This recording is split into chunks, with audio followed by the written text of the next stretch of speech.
good morning, sports fans.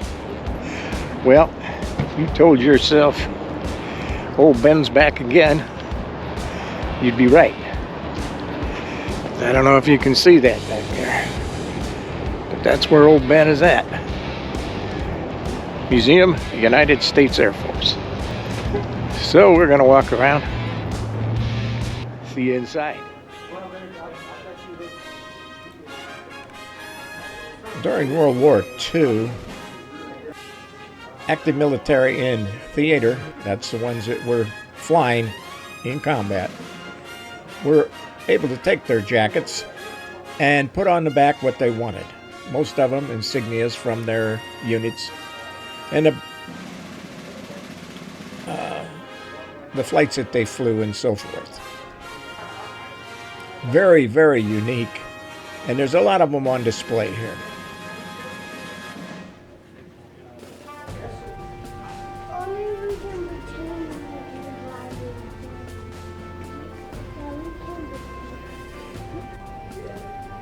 These are some of the uniforms, I should say flight gear, that the pilots wore, and they up to the present and clear back to the when it started.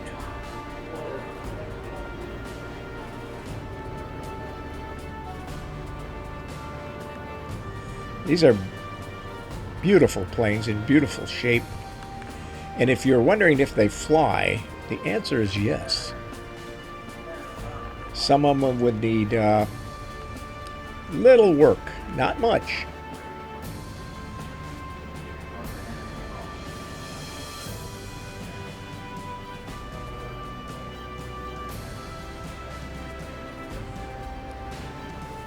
That's another thing they were able to do, is paint different things on their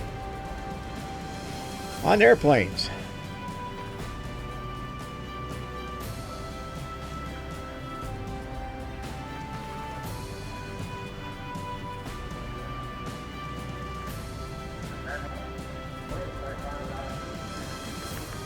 They also have the World War II planes from Germany and Japan.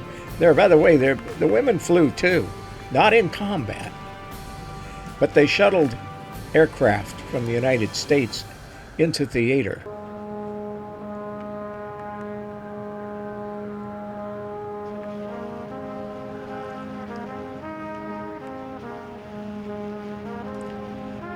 One of my favorite of all times, the B-17, the Flying Fortress. Probably one of the most recognized aircraft from World War II. And there's some doofus walking around, but at least that doofus gives you an idea of the size of the place. And this happens to be the Memphis Belle. Beautiful shape.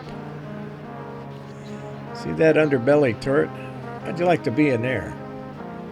I'm not sure how a big guy could get in there. I don't think he could. Bombay doors.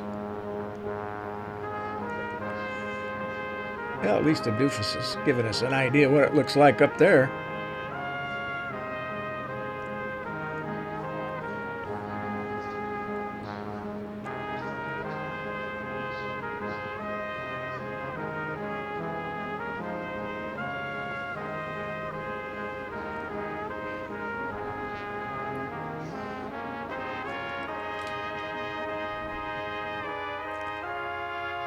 Mustang, now the Spitfires, famous World War II planes. When we entered that war, good fight, as I said before. We had to fight with what we had, and a lot of what we had wasn't as good as what our enemy had.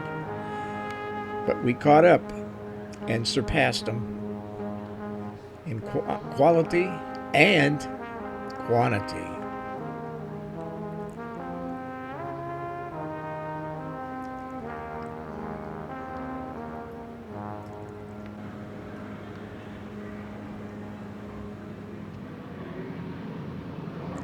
Well, this doofus gives us an idea how big a propeller might be.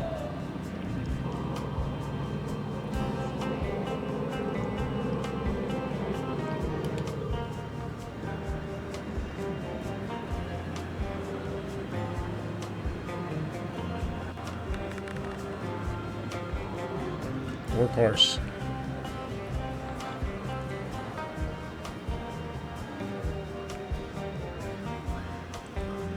This is a German rocket. Look at the size of that. Germany was way ahead of us in developing that. And the fighters, the jet fighters. But Hitler wouldn't authorize enough of those being built. Had he done so, we would have been in trouble.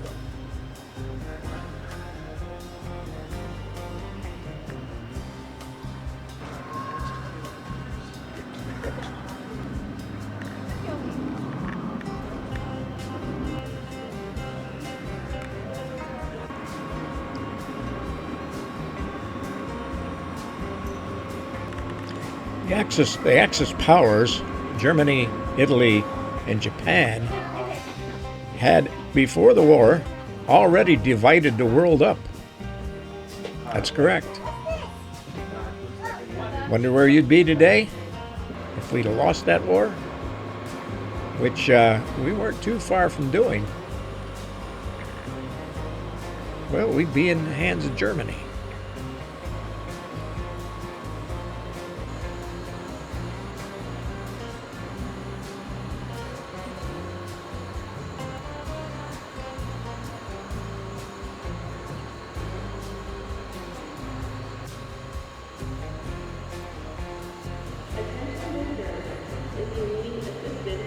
The jet age.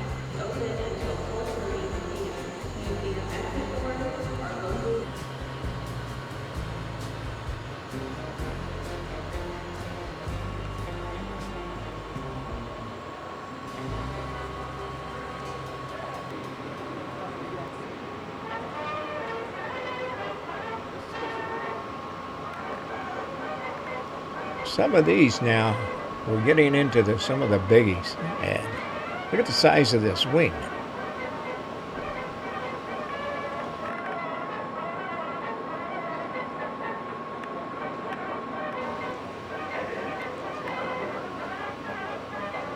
You know, the ground soldier in Korea liked the propped airplanes, the ones with propellers, over the jets. You know why? Very simple. They flew slower and were very accurate. The jets flew so fast that their accuracy at the time wasn't near as good as the propped planes.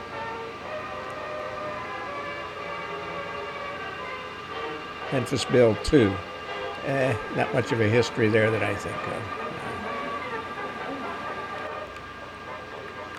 Here's one of those from Korea. They can drop their ordnance on a dime.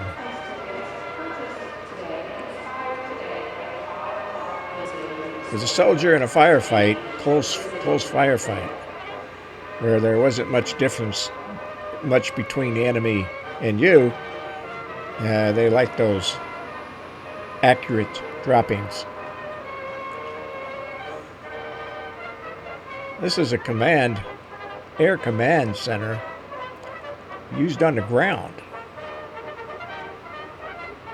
to relay to the pilots. The B-52 cockpit. Think you can figure all that out? Sure. Just like driving a car, isn't it?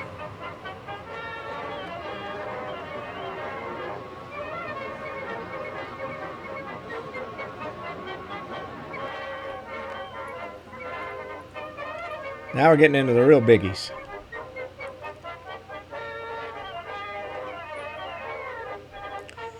Of the four big buildings, all huge hangars, I believe we're in the fourth one.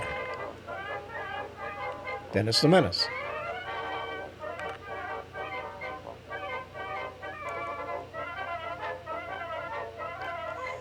That's a gun, folks, and that's a bomb, an A-bomb.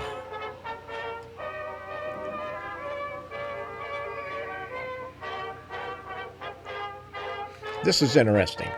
First nuclear bomb This can be carried on a single-engine aircraft. In other words, like a fighter jet.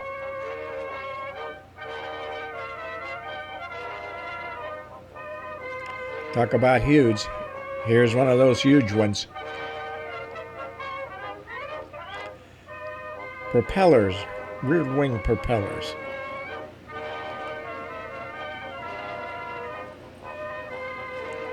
Stealth.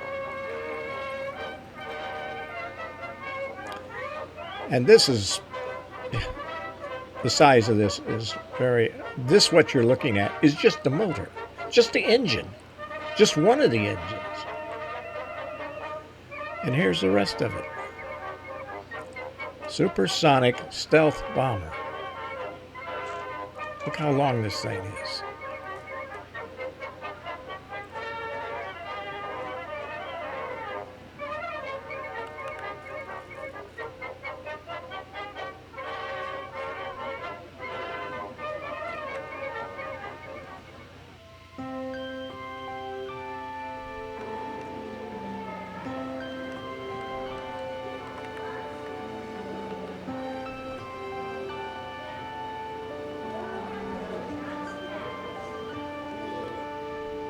Well, we've managed to catch up to our doofus,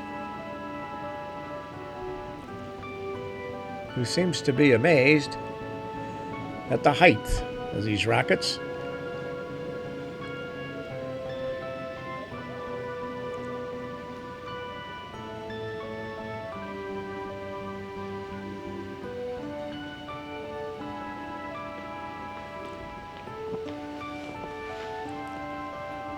Many of which can carry nuclear warheads.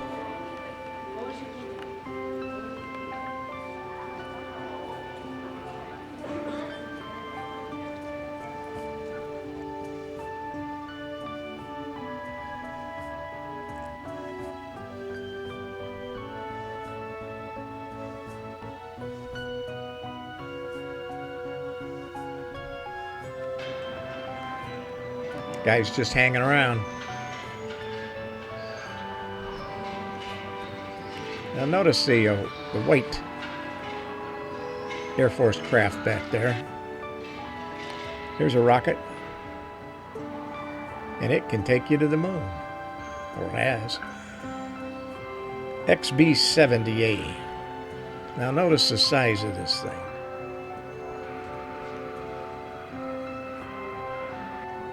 That just sits under the wing of it. There it is.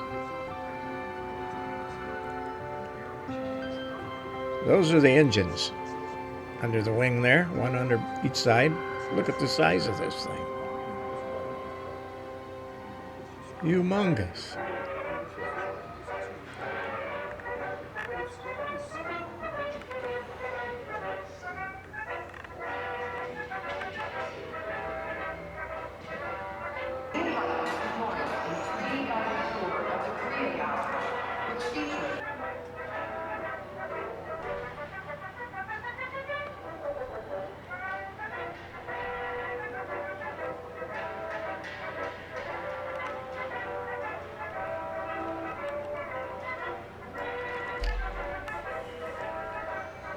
President's planes.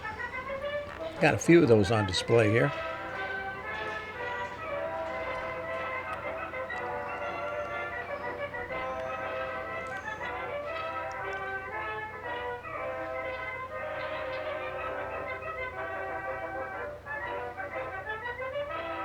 And yes, you can go in some of these.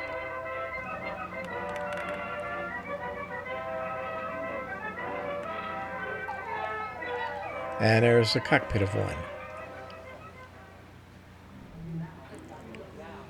And inside, closed off, of course, are the guts of the plane.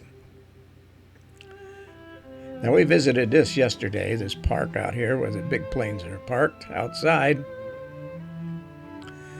And here are those 4 huge buildings. The camera doesn't do them justice.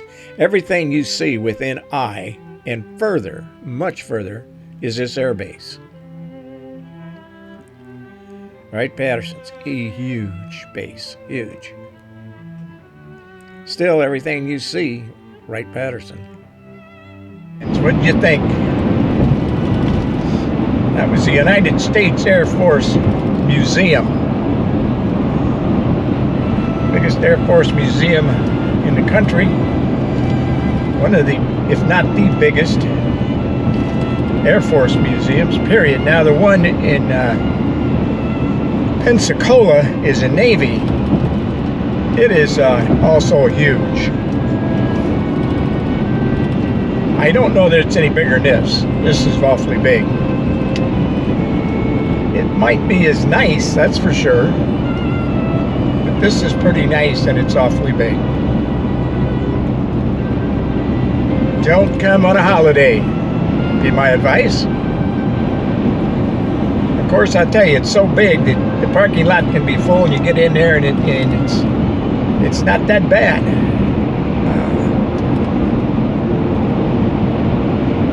And I think they're pretty busy on the holidays. So today I went through 4 of the museums. That would be, let's see, World War II, Cold War, Korean War, Cold War, oh, and the President's, his gallery. So I went through 4 of them today, and I was going to sit take in a movie, but the only movie at the time that I could go was one I seen yesterday. So I didn't go to that. But anyway, fans, recommended highly. Heck of a trip. Highways to get there are pretty darn good. A lot of hotels in the area. If you've never seen it, it should be on your bucket list. Same thing with Pensacola, should be on your bucket list. Another one that should be on there is the World War II Museum in New Orleans. That's huge. It should be on your bucket list. Anyway, sports fans, do me a favor, like the channel, even if you didn't. And what you might do, just might, is you might subscribe for me. Doesn't cost you anything. You might even get a notice when I post a video. But that's about it. And it helps me out with the rhythms that YouTube uses to grade these channels. So anyway, I was listening to some people yesterday that were trying to get to 100,000 subscribers. My goodness. I'd like to get to 200. Anyway, sports fans, as always, I'll see you down the road.